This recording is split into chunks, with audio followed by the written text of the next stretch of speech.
want. I mean, if you all want. Again, thanks so much for being there. It's a pleasure and honor to see you in real life again. We really waited for that, and we waited for something else, which was the great announcement we made today, 2 days ago, about the launch of a new innovation challenge in Europe. I'm Ludovic. I'm the head of innovation for the Google News Initiative. Through the Google News Initiative, we are doing a lot of programs, building tools, and coming with ideas, proposal, partnership to work with the news ecosystem. And one of the initiatives is called Gni Innovation Challenges. Those are open call for projects for news innovator, and the idea behind it is just to stimulate innovation. And each time we are opening a new innovation challenge, we are asking to ourselves the same question. Do we still need to innovate? Is there a need for that in the ecosystem still, right? It's been many years that we are talking about innovation, and many years that we are stimulating innovation for the ecosystem.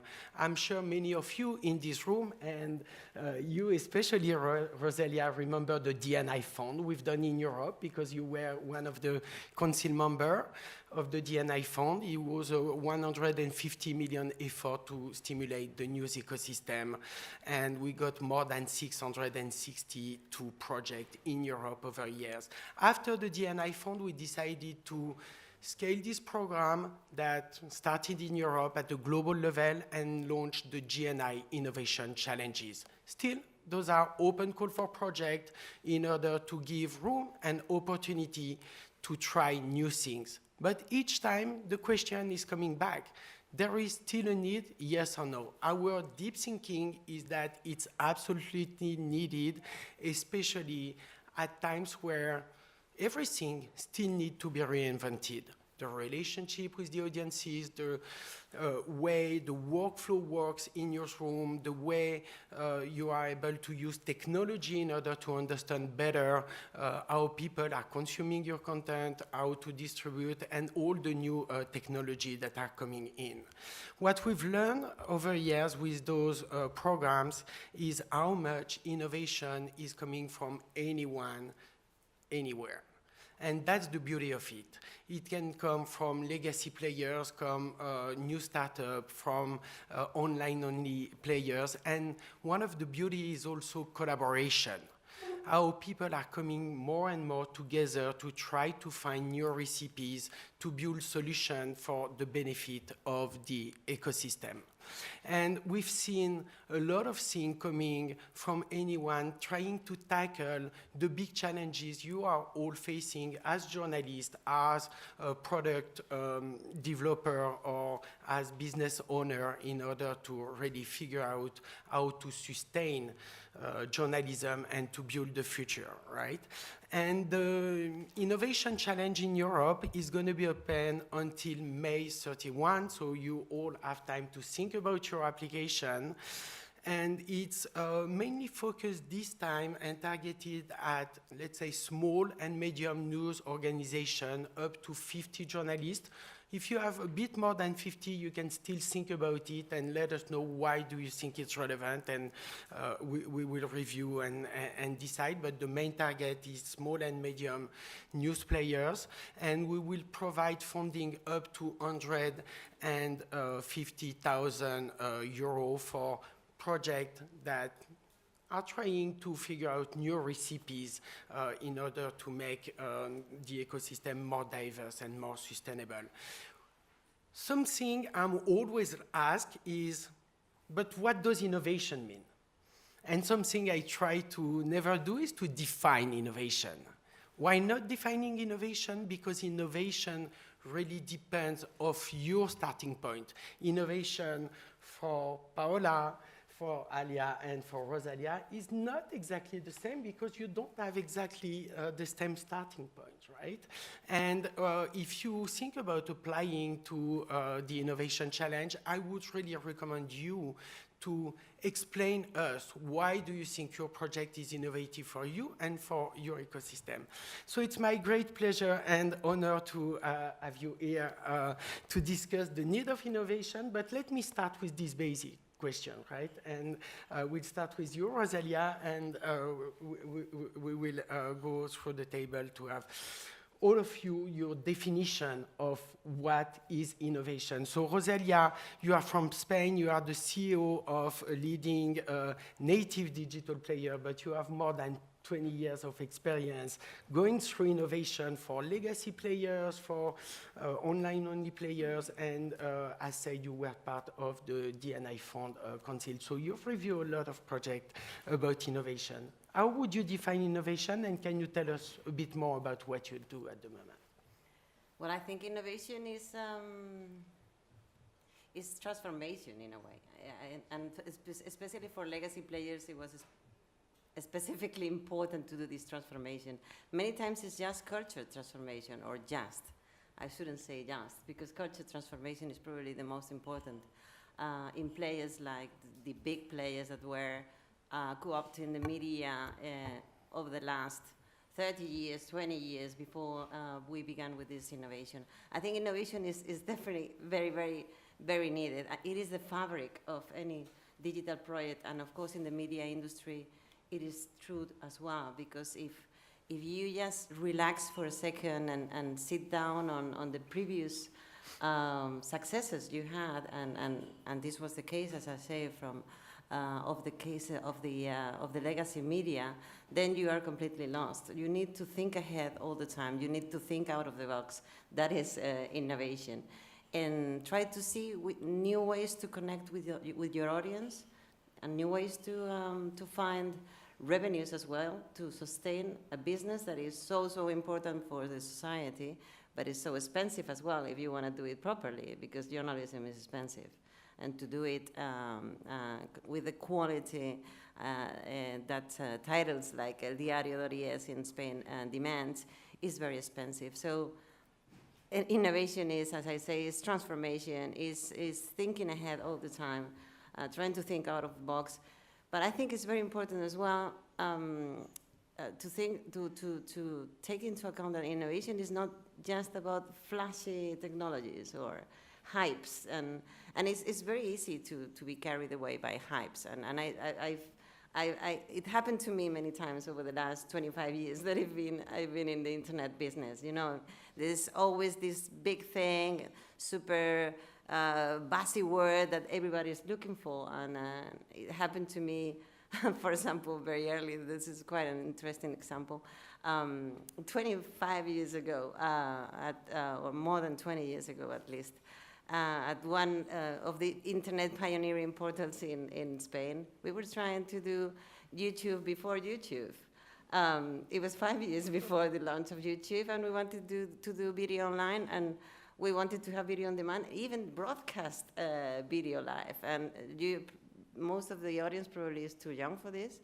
But, and you may not remember, at the time there was no broadband. We had to connect with awfully slow modems, and we have to pay by minute. So trying to see a concert or anything live was absolutely ridiculous. You had to see in a screen this size with different standards of video, and it was super slow, and you had to pay a lot of money. So that was absolutely, I mean, I can tell you it was not a success. So doing this type of innovation, because it was a super hype to do video at the time, or after that I had some things with Second Life. I remember Second Life, that was very, very funny as well. Trying to go behind this last buzzy word, that is not innovation. I think it is very important to understand your audience, try to analyze the market, try to understand the news ecosystem, and think what is the innovation, what is the transformation that can impact your business, and if possible, the news ecosystem as well. We'll go back to Second Life kind of stuff, metaverse and the trendy topics or buzzwords, right? But you say that basically you can't relax, right? And we have to innovate. But in newsroom, it's really hard also to just relax because of how much the day-to-day operation are taking over. And you also underline how your environment is important, right? I'm turning over to you, Alia. You are based in Lebanon, running this beautiful digital-only player called Daraj. I hope I say it right.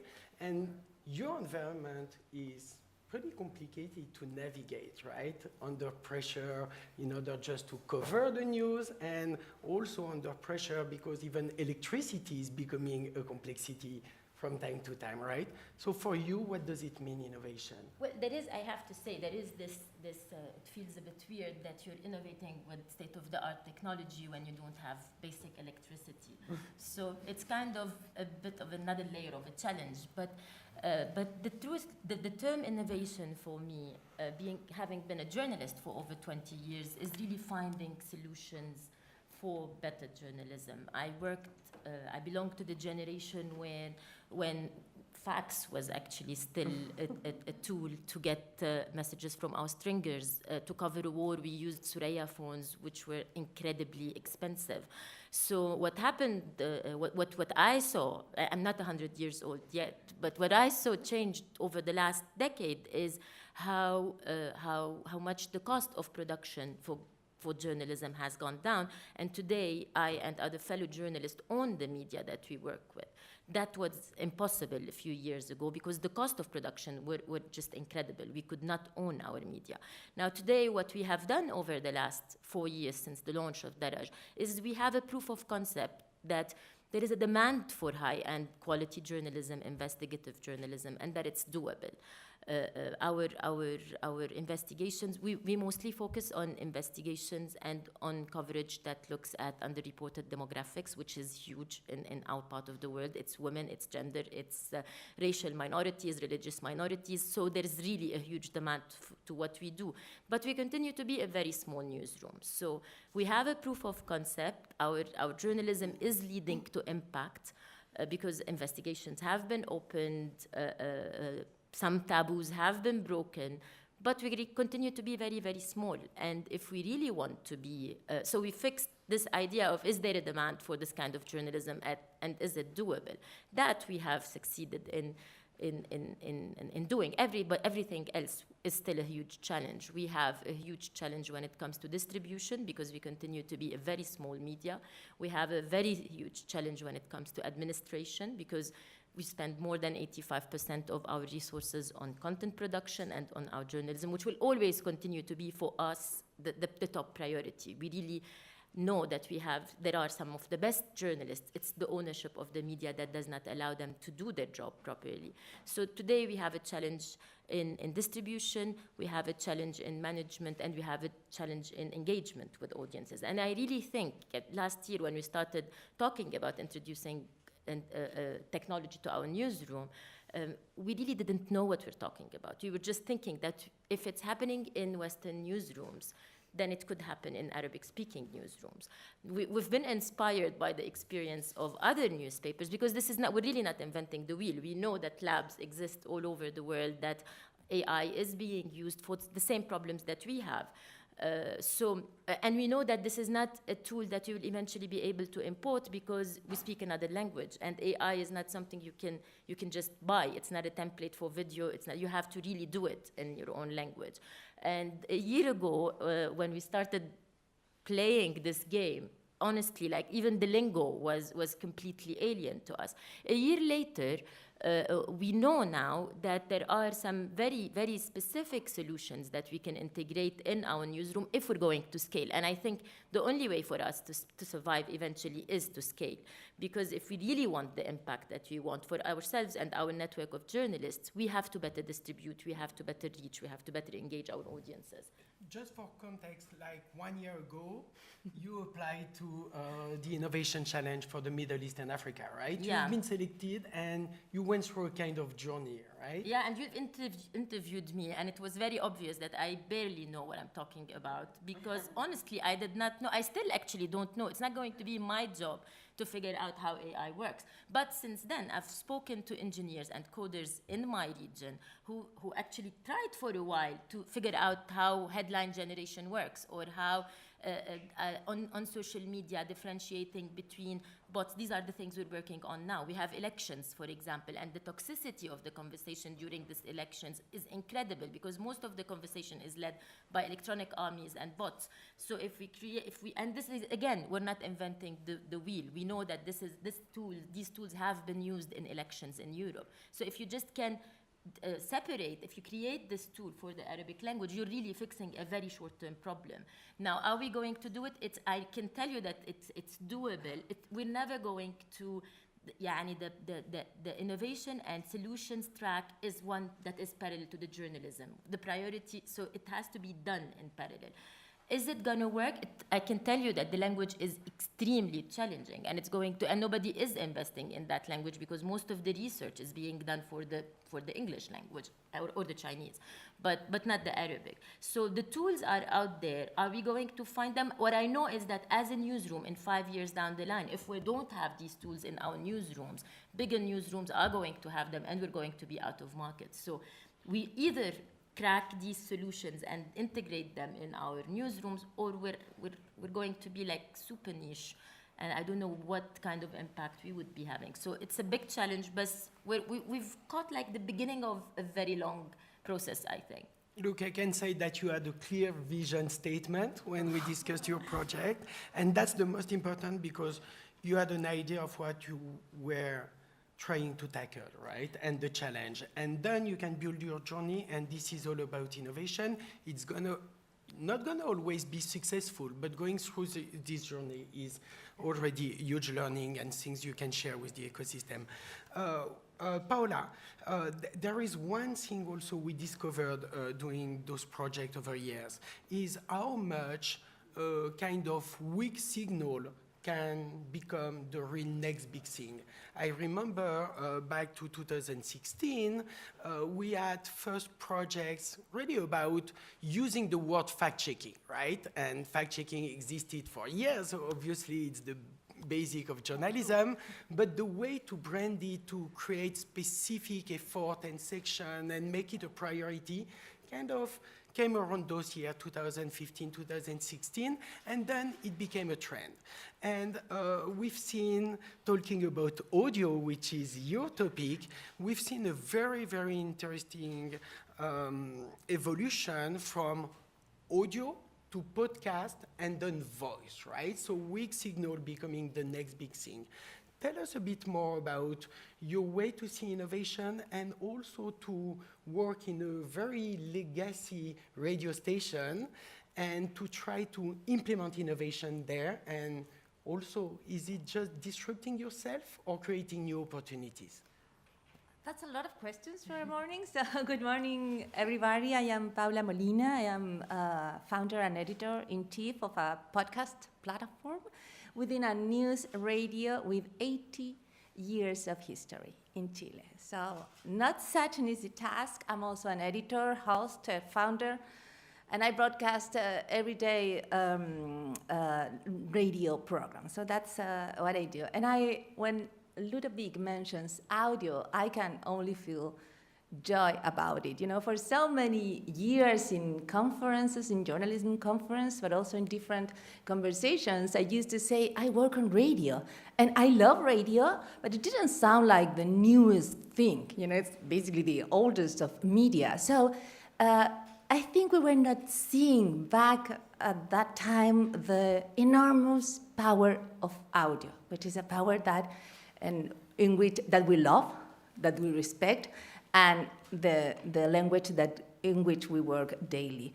When you, Ludovic, ask what is innovation, and we say, I don't know what it is exactly. I think it is an attitude, it is a journey, but it's I think it's always a sign of hope and a source of joy. And I think mentioning hope and joy in these times, you know, when we're facing such harsh conditions for making journalism all around the world, and when we are finding that audiences doesn't trust in us necessarily, and that we need to go out and regain that confidence and trust in us, it may sound weird, but I think it is important. Innovation is always a sign of hope, because it means that even if we're trying to do our work and we are not reaching our targets, and maybe the operation is not becoming as sustainable as we need it to be.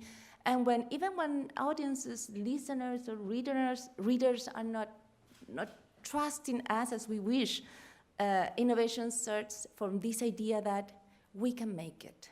I care, and I know that somebody else cares too. So innovation is always, I will try. Maybe you're not listening to me, but I will try to go where you are. Maybe you're not reading my text, but I will try to find you with these findings, with this investigation, with this reporting that I'm making. So I think it's always a sign of hope. And I think it's always joy, very brief, because it always brings us joy. When you fulfill your mission in working on radio podcasts, when people say, oh, I would love to listen to your program, but I have no time, or at that hour I cannot listen to you, and I say, I will send it to you through a newsletter. I will send it, the radio program that you want to listen to, and this audio content to your email. And when that happens, and people say, yes, okay, I will, I get it, I listen it. Even if I didn't have the time at that moment when it was broadcasted, I'm listening to you, I feel mission accomplished. And that brings a little bit of daily joy that I think it's basic for journalism and for everything. I remember. If I may add just a little bit to what Paula said, I think it's quite interesting if we think about it. Innovation, as I said before, is kind of these little transformations and actually the journey. If you think about podcasts, podcast is a format that has been in internet, has been there for so many years, almost from the very beginning of the internet. Very similar to newsletters, that it is a format that has been there for so many years. And now, over the last few years, there's been like a super search of new types of podcasts and new ways of doing newsletters with a voice, with a intimacy, with a new way of connecting with people, completely different. And it is not like a super flashy innovation. It is just a different way of doing podcasts or newsletters. And now we are connecting with our audiences in a very, very different way to these old newsletters. You probably remember in the beginning there were just automatic headlines and links, and podcasts that were just pieces of radio and nothing more. Yeah. And now the language is completely different. I think that is innovation as well. Yeah, absolutely. And the example about newsletter is absolutely fascinating. How you can resurface something, but change the way you're going to use it. We see that as well in the way discussion are handled today. And we are kind of back to forum kind of stuff in order to organize the conversation versus this idea of having everything everywhere and not being able to channel the way the discussion is handled by the audience. But I also remember a time, you spoke about hope and joy, and I remember a time where innovation was less coming from newsroom. I spent myself more than 20 years in newsroom as a journalist, as a product person, and we saw at a point a lot of resistance from journalists. And I feel that things have changed also in more legacy company. And this idea of generating a kind of research and development culture and take the opportunity where they are here are probably more intense today in newsroom. Is it true, and what kind of change do you see from your perspective? Yeah, I mean, I think it's quite dramatic, yes. Well, I had the possibility to work in two very big legacy, well, three. In Spain, the public broadcaster, which is called Radio Televisión Española, also El País, which is the biggest paper, legacy paper, and El Mundo, and in the three cases, it was quite extraordinary because I myself am a journalist as well, and I thought being a journalist is basically one of the main factors to become a journalist is curiosity, is kind of the interest in finding new ways to explain things, to be able to communicate with people, to understand. And I thought it was, for me, it was not easy to understand why the journalists were kind of finding that any possible innovation you wanted to introduce in the newsroom was like a perversion in a way of journalism. So it was quite hard at the time. And of course, there were always some people that was very, very willing to become, begin to experiment with things. And actually, when it began to work, all the rest went just after them. We actually took this initiative to bring innovation into the newsroom, to find the right ones, the ones that wanted to experiment, and whenever they had the success, all the rest, because of their egos, they wanted to follow. So that was quite extraordinary. But now, I mean, of course, I am working now in a native site, a native news site, which is very big already, but most of the people that is working, that is pretty young, they already began their journalism career with this kind of innovation, and they are much more willing to get into any experiment, and that's great. And it is also important not only to have the newsroom being, backing all this innovation, but being in the front row. I mean, it's being kind of the ones kind of proposing ideas, bringing new ideas to the fore, and trying to align the rest of the organization into this innovation. So that's quite a change. Hey, let me ask you another question, Paula, to follow up. When you think about your innovation and your new product, are you building that first to make the newsroom happy and to challenge the newsroom, or to follow new readers and user consumption? Who are you trying to serve first, and how do you kind of bridge both complexity of internal change but also external change and new behaviors? Yes, when you work on audio, you have this beautiful tool. It's a tool which is about intimacy. It is about talking. It's about being in your head if we are in earbuds, which is something that makes us feel nervous as broadcasters and podcasters.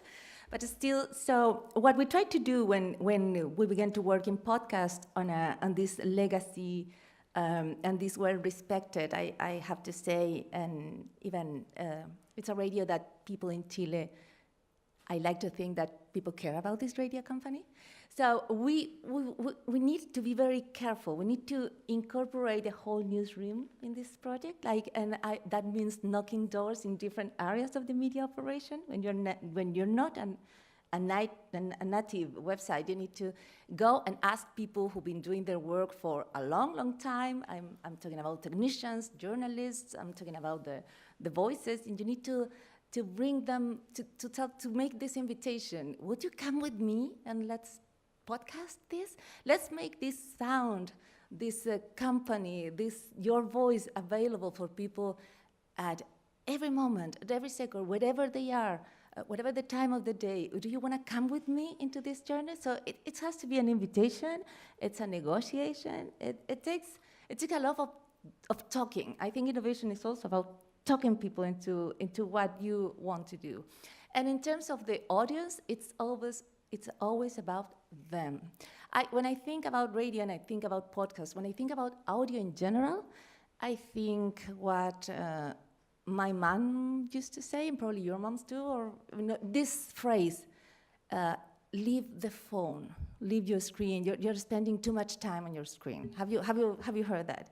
So I was thinking, think about somebody who is walking and looking at the screen of the phone. That people is a little bit of maybe not connected to the environment, and his or her eyes are looking at the floor, something there.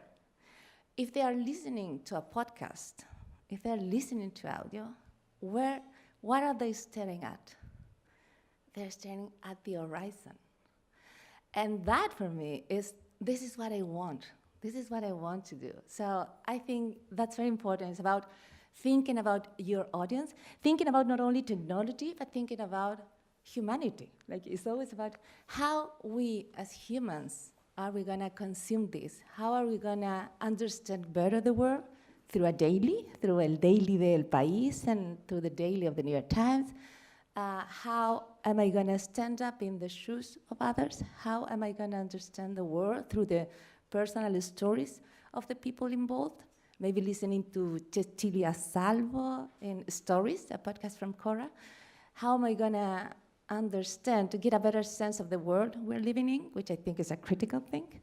I think we're going to make it partly through audio. So again, it's something that brings me joy and hope.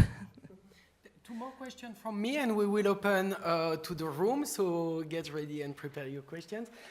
Alia, you just started with a podcast, so you are entering this new world, but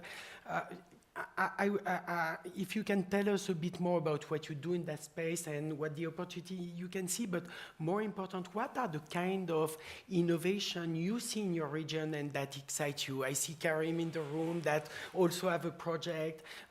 You are working in a complex environment, but super vibrant. A lot of innovation getting there from tech standpoint, from journalistic standpoint. What excites you at the moment? Well, at the moment, what we're doing is testing all platforms, really, and testing all formats. What we're trying is, and it's a huge challenge, we're trying to reach different audiences on different platforms at different times, speaking different tones. So it's really a lot, trying to do a lot.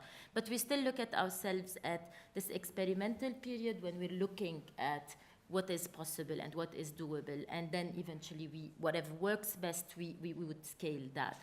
But I personally come from, I like the tension inside the newsroom. I like the idea that shaking the comfort zone of newsroom. You use the term happy newsroom. I think that if it's happy, you should fire everybody. Newsrooms are supposed to be very intense and very because they are dealing with really very important topics, and you're in this industry, you're there because you believe in something and you believe in the need for the journalism. Everything else, this is the motivation, this is the drive.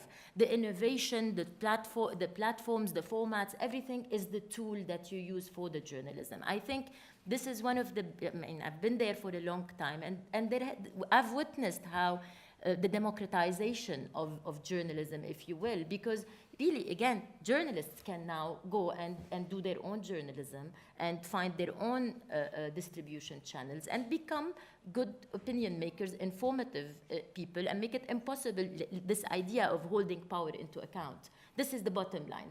We're in this business for this, and we use everything that is available to make that possible. To me, at heart, I'm still a journalist. Do I miss being a journalist? I really love the power of creating a space that would allow many more journalists to do the job. You become the engine, and then you play with everything that is possible, and then you're empowering a bigger network of professional journalists to do their job. We're not activists, we're not, and you mentioned this time we're living in. We are living in such incredible times with such incredible challenges for journalists to not be propaganda people, not be activists, not because this is not important at this time in history, but there is a need for journalism. And unless you create those proper formats to make it as powerful and impactful as impossible, we won't be doing our industry a big favor, I think. So yes, I understand this tension and the comfort zone of journalists. I was one myself. Like when anybody wanted to talk to me about money in my previous job, it's like seriously, I'm doing this amazing work and you're talking to me about production costs. So yeah, I mean, these are journalists. They think about the importance of what they do. But empowering them, I think, and creating the right, using everything that is possible, podcast, social media, whatever works to bring the word out as clearly and strongly as possible. It's perfect transition because I think we didn't speak as much about money and sustainability. So let's touch a bit on that. Because at the end of the day, that's also a problem with innovation. You are doing the podcast, but how will you monetize the podcast? You are talking about the use of AI, machine learning, but how does it help to monetize? And are those tools really able to help you to achieve better monetization? Can you tell us a bit about how you are using AI? I think it's a lot in terms of knowing better your readership, the propensity to subscribe, maybe reduce the churn. Speak about. Yeah, for us it's very important because elDiario.es is got a model that is a membership program. I mean, we have 50% of our revenues come from our members, and the other 50% come from advertising. So, and for us, this is absolutely important because, as Alia said, the way for us to sustain our independent journalism is precisely through this support by our readers. They actually let us face any possible pressure from corporations or institutions. So for us, the membership program is absolutely adamant. Indeed, it was the first media in Spain that began with a proper reader revenue model in the past, or at the time in 2012, because it is our 10th birthday, by the way.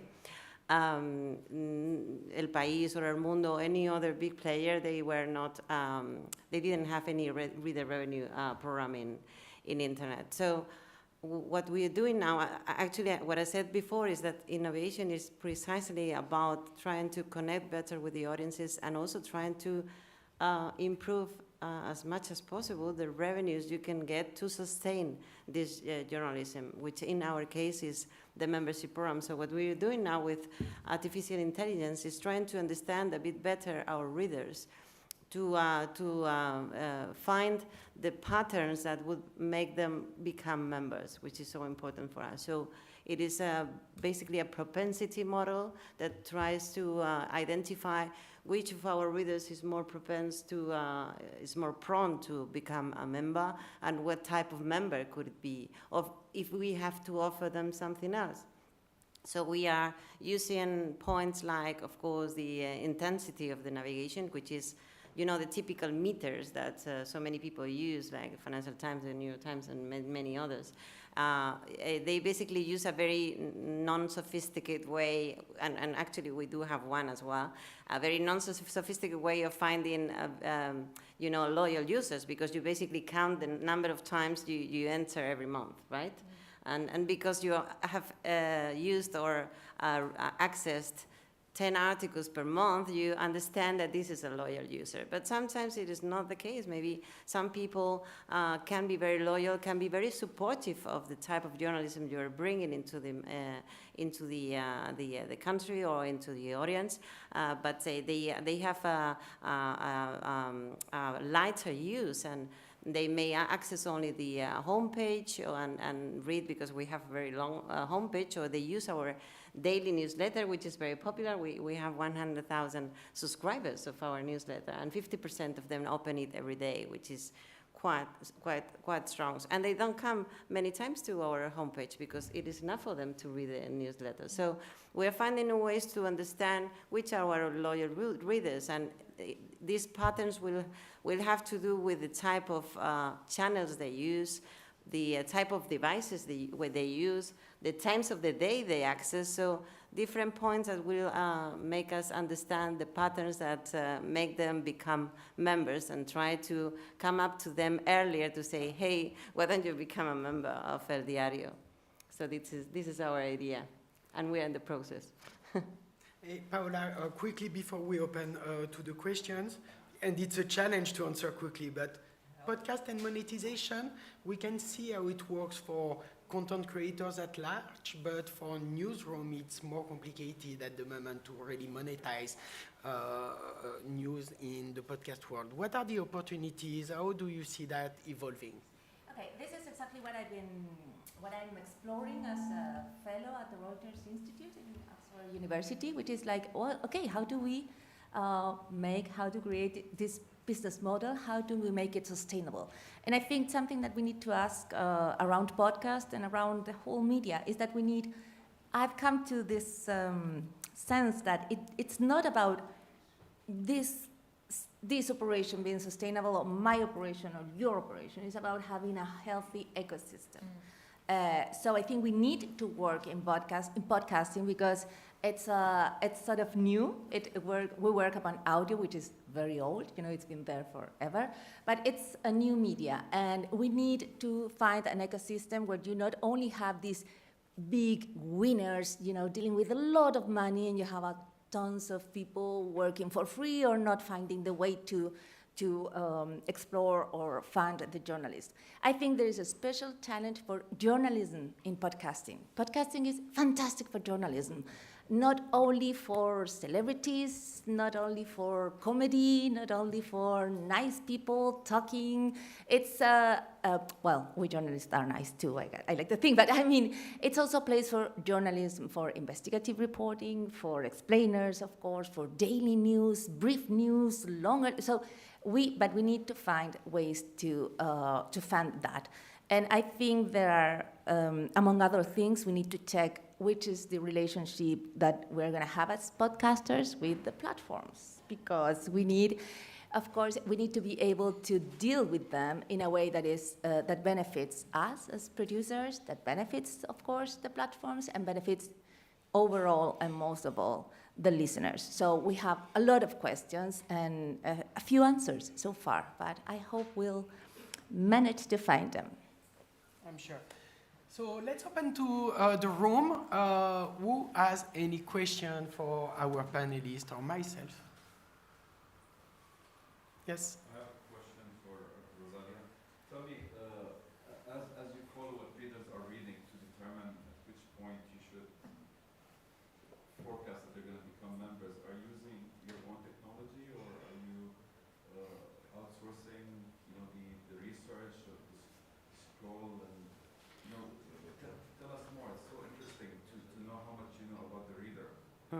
Well, we are using some technologies or some tools that are in the market, of course, but we are doing the development ourselves, trying to use our cookies to see what patterns they follow. I mean, it's the ones that convert, the ones that become members, see how they behave, to kind of try to find these patterns and try to extrapolate to other possible uses. So it's a development we are doing ourselves, by the way, with some help from Google as well, and using some, as I say, some tools that are already in the market, like, well, of course, Power BI, Google Cloud, and some other tools I don't remember now because I'm not an engineer myself, but yeah, it's our development. So you also check what else they read or what else they subscribe to? How intrusive are your cookies?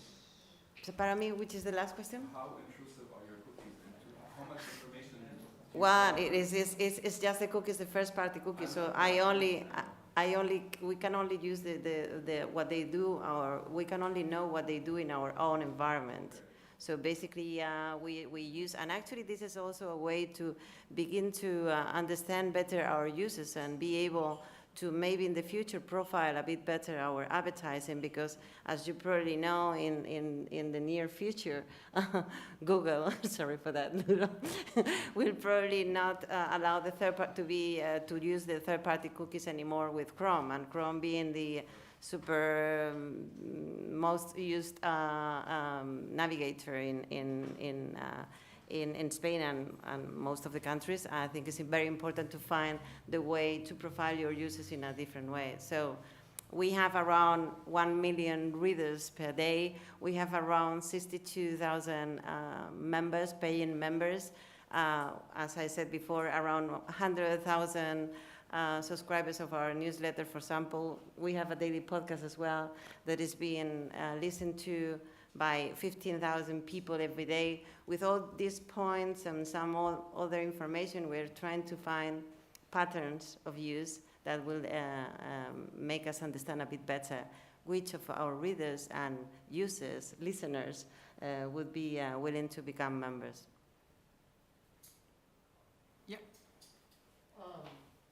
I am working with a small media startup in Barcelona, and when we go to funders, one thing we find out is if you use the word innovation, they assume it's technology. They assume, and they ask us to build a tool. And that's very attractive because then they'll give you more money because they know engineers are expensive and journalists aren't. But the fact is, we are actually looking at different monetization, at business models, at organizational models, at things that would be considered innovation in a business school for a small business, but aren't considered innovation so often in journalism, where technology is seen as both the threat and the solution to the problems. My question is the funding world and is the journalism world really willing to fund innovation that isn't primarily technological? Is that something that you can really do successfully?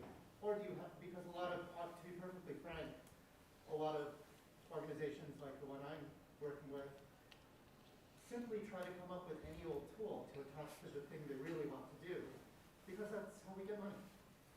And, So I guess this one is for me, right? Exactly. I take it. Well, I should say it's for, No. for any of them, because they're all doing this. Absolutely. How much are the tools only part of it, but you talk about the tool a lot because that's what the funder wants you to do. No, but thanks a lot for asking, because with this initiative, Innovation Challenge, we are very clear. Innovation can go with technology, but not necessarily. And innovation doesn't have to be a tech innovation. By the way, you spoke about newsletter. I mean, where is the tech innovation? The innovation is in the format, in the way to distribute, the way to address. So you don't have to go that way. And when we speak about monetization, at some point, of course, technology will matter. And Rosalia spoke about knowing better the readership, the propensity to subscribe, how to reduce churn. And for that, of course, using artificial intelligence is massively important. But maybe you are not there yet. And maybe for you, I don't know exactly your model, but imagine you are completely free and you don't monetize the readers. Just setting up a subscription model is an innovation. And it's not a tech one. It's an innovation that goes to your core journalism, because when you start asking readers to pay for what you produce, the relationship is changing, right? And it's not because others are doing it in other parts of the world that it's still not innovative for you. So at least for the Innovation Challenge, explain where you are coming from, why it's innovative, and it doesn't have to be only about tech. Tech is an enabler in that way. Can I add something to that? And thank you for the question. I think we came into the to this ecosystem almost, we're going to be 5 next year. And I think we're sensing something different even with the relationship with donors, because the word sustainability in terms of business models is also becoming something that even donors care about. Today, Daraj is almost 70% grant supported and 30% we work on other revenues. But I mean, if it wasn't for the support we initially received, we wouldn't have been able to get to the point where we are starting to look for the innovative solutions that are really today related to scale rather than just creating the product, the journalism that we want. So I think we've matured the idea and the feasibility of the journalism. And now technology just came in, but we did not start with the technology. We really had to first really figure out what we want to do and how we want to do it and it's really the human part of it. You mentioned something that journalists are not are cheap and engineers are not. And one of the things that are very, very dear to our hearts is to actually make it a point that journalists are fairly paid, well paid, because honestly, if they're not well paid, they cannot do good journalism to begin with. And for that to happen, you need successful businesses to be able to do it, and self-sustaining businesses to be able to do it. And you're working with all kind of partners. Technology is just one part of it. So it's a long road. I'm not saying it's easy, and I'm not saying any of these relationships are easy, but they're out there. And I think the conversation is not a closed one as it used to be in the past. It's one that is changing as we're moving forward. We have time for one or two. You wanted to follow up? No, No. thank you for the answer. Yeah. Can I stand up? Or Yeah, you can stand up and speak loudly because it's up to. first of all, you have a really beautiful pair of shoes. Sorry. I really That's for you, right? Yeah. Okay. Thank you. Second of all, you talked about technology and ways to engage people in news communications. My question is, do you think this evolving and changing can find its place in like education of really young minds like me, or maybe it has to be like a consequence of many years of experience in this network? Yeah, so that's it. That's the question. So this is really about connecting with new audiences, right? And also, and- like, as an Italian student, I find that journalism is not really taken as a serious job, and we are not really engaged in taking part of the job and taking part of this work. So my question is, do we start to innovate and to renovate things when we have an experience, when we know what we are doing, or when we are trying to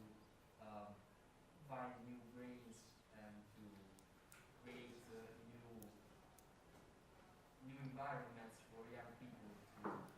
It's interesting and challenging question. So we have 2 minutes, 30 seconds each to try to address something here that is important. We are trying every day to find new ways to reach out to younger audiences, because it is a fact that for journalists, news sites, you have a usually quite old audience. I mean, it's old, meaning that the medias are always around 40s, etc. So we definitely want to reach out, and actually are trying to use new formats and new channels to do that. For example, podcast is in fact a way to reach younger audiences. We are seeing that our audiences in podcasts are much younger than the ones that we have at the website. And not only in our daily podcast, we also have a podcast that is done by a very, very young woman that is Chinese Spanish, and it's got a really, really young audience. So this is one of the channels we are using. And of course, we are experimenting with social networks like Instagram, TikTok, etc. But still, I mean, it's the most important part of our journalism. I think it's really important for younger audiences as well. And actually, we do have them. But yeah, you can see that many times it is only when the people begin paying taxes is when they get into the interest in politics and economics. It has happened in the past as well. So I hope that they will reconnect with that as well, because we are talking about the environment, we are talking about feminism, diversity. I mean, I think all the things should get into younger audiences anyway, apart from the channel. I won't repeat, but I'm 100% aligned with Rosalia. And the thing is, it's really the biggest challenge. And this is our future readership, that they should grow with us. I have a great belief in the young audiences, because I really think this is a good generation that cares plenty about the environment and gender equality, but they're not interested in going to our platforms yet. They're more attracted into the social platforms. TikTok starting with, I have 2 teenagers at home. If I try to engage them in what we do, I know I'm speaking a language they're not interested in. So cracking this language and addressing young people is really a challenge we face every day. We have to still focus on what we think is what people need to know to be more informed and more empowered, to hold those empowered accountable. But we really have to crack the formats and the tone, and it's something we take very, very seriously. Very briefly, I could add that you mentioned young minds. And I really do think, I don't say this out of convenience, I really do think that young minds are there at any age. Having a young mind is not a matter of age, it's a matter of an attitude. And I think there's a lot of young minding, if that's the word, in journalism. That's necessary. There is no other way to do journalism than to try to see the world every day with new eyes, young eyes. Hey, thank you so much. We are really running out of time. It was really inspiring. Thanks to you all, and that shows the diversity, and I really like it, the different ways to tackle the challenges we are facing as journalists.